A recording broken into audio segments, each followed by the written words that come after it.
আসসালামু আলাইকুম, স্বাগত জানাচ্ছি রান্স নিউজে। আপনাদের সঙ্গে আছি আমি আরজে নীরব আহমেদ। আজ জানাবো বাংলাদেশ ও আন্তর্জাতিক গণমাধ্যমের আলোচিত খবর ও বিশ্লেষণ নিয়ে। এখন শুনবেন বাংলাদেশ সংবাদ শিরোনাম।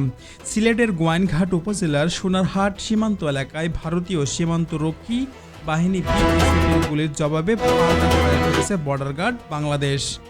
৭১-এর ইতিহাস আর ২০২৬ সালের সমীকরণ কিন্তু এক নয়।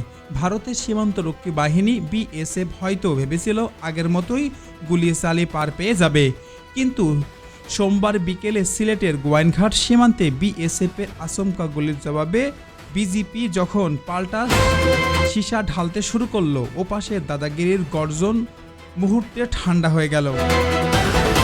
দিল্লিকে খুব পরিষ্কার ভাষায় বলতে হবে, এটা ২০২৬ সাল। বাংলাদেশ এখন আর কারো করোনা বা চোখ রাঙানোর উপরে টিকে থাকা রাষ্ট্র নাই। নিজের সীমানা আর সার্বভৌমত্ব রক্ষা করতে বাংলাদেশ এখন পুরোপুরি সক্ষম এবং আপোষহীন। সোজা কথা, আগ্রাসনের জবাব এখন শুধু গুলিতেই দেওয়া হবে, কোনো ছাড় নেই। বহু বছর আগে সংগ্রাম দেখেছি, আলোচনার টেবিলে বসেছি, কিন্তু ওপাশের উস্কানি আর অন্যায় আচরণ যদি না থামে ওপাশে শান্ত করে দিবে। বিজেপির এই তাৎক্ষণিক বা দাঁত ভাঙ্গা জবাব বুঝিয়ে দিয়েছে আঘাত এলে প্রত্যাঘাত কতটা তীব্র হতে পারে।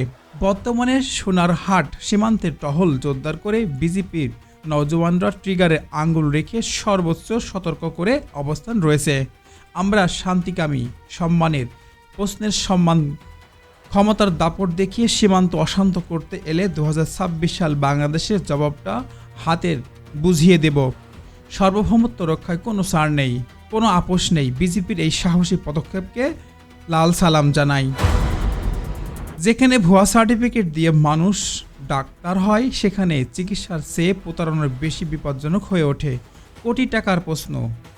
নিষেধাজ্ঞা প্রত্যাহার করলে কর্মীরা ভয়হীন পরিবেশ রাস্তায় নামবে, লাল ঘরে ঢোকানো কঠিন হবে। নিষেধাজ্ঞা থামবে, বাংলাদেশে আসার সাথে সাথেই জেলে ঢোকানো সহজ হবে। এরপর বলবে, এবারও বিএনপিকে ভোট দাও, সরকার গঠন করতে পারলেই মুক্তি, খেলা জমে ক্ষীর।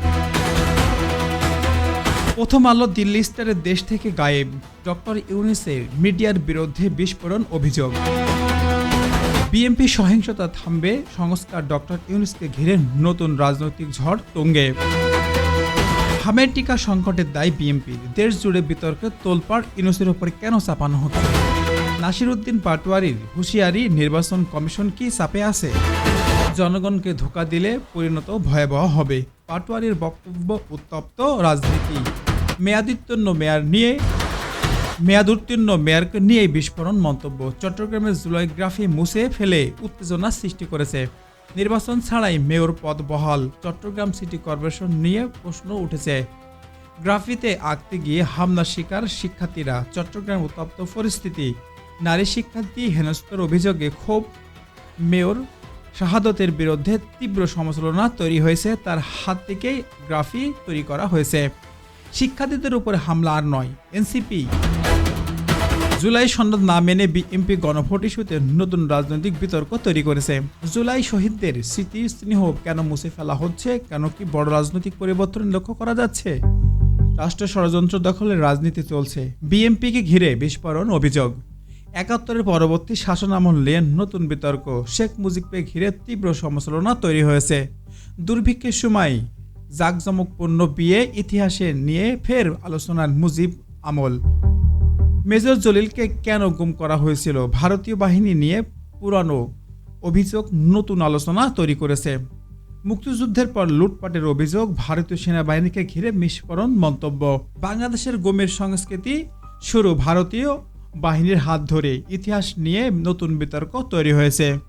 প্রথম আলো দিল্লি স্টার এই দেশ থেকে গায়েব হয়ে যাবে।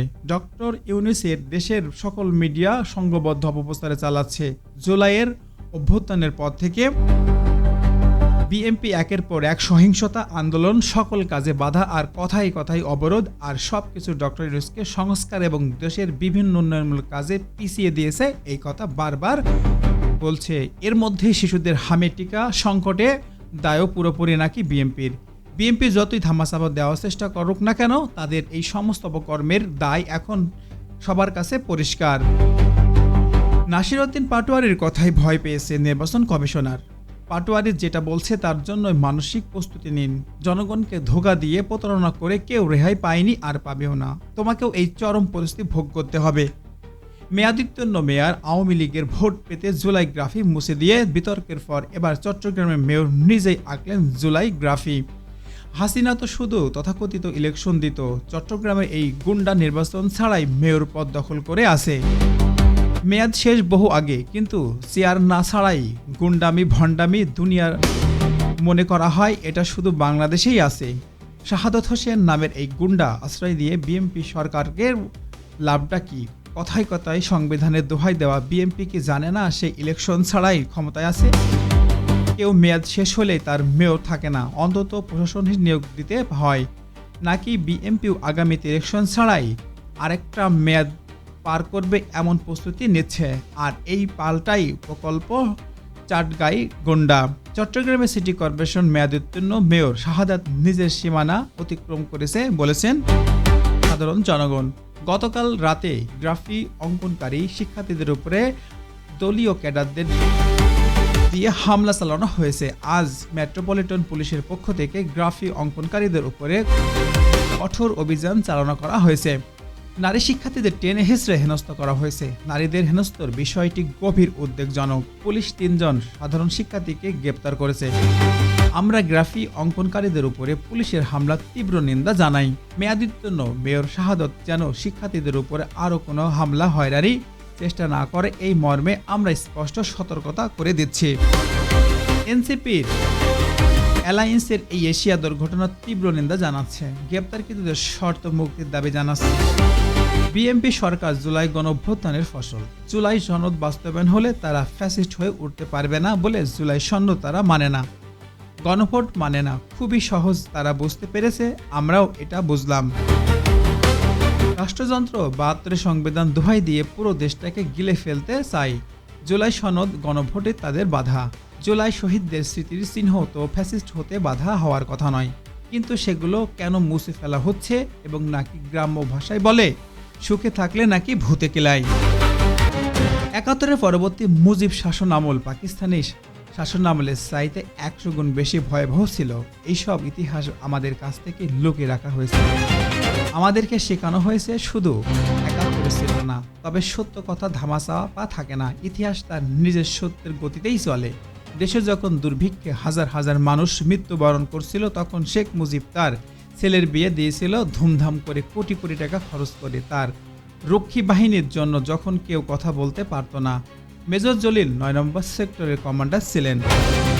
9 নম্বর সেক্টর ছিল দক্ষিণ পশ্চিম বাংলাদেশের সাতক্ষীরা, খুলনার দক্ষিণাংশ, বরিশালের পটুয়াখালীর অঞ্চল নিয়ে গঠিত। তিনি পাকিস্তানি বাহিনীর তরুণ অফিসার ছিলেন। যুদ্ধ শুরু হওয়ার পর বিদ্রোহ করে মুক্তিযুদ্ধে যোগ দেন।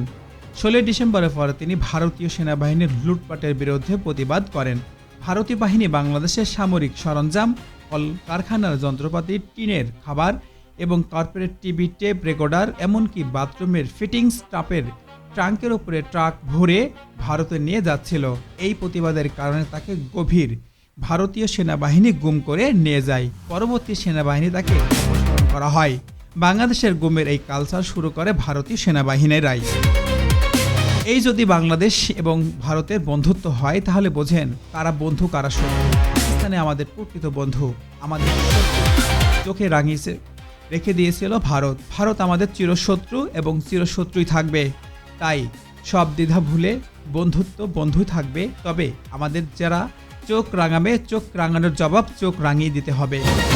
বুলেটের জবাব ব্যালট, ব্যালটের জবাব বুলেট দিয়ে দিতে হবে।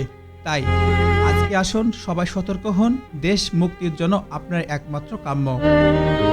আজকে এখানে রাখছি। নেক্সট কোনো এপিসোডে আপনাদের মাঝে আমি আর নীরব আহমেদ ফিরে আসবো। ততক্ষণ পর্যন্ত ভালো থাকবেন, সুস্থ থাকবেন। Take care, health. আল্লাহ হাফিজ।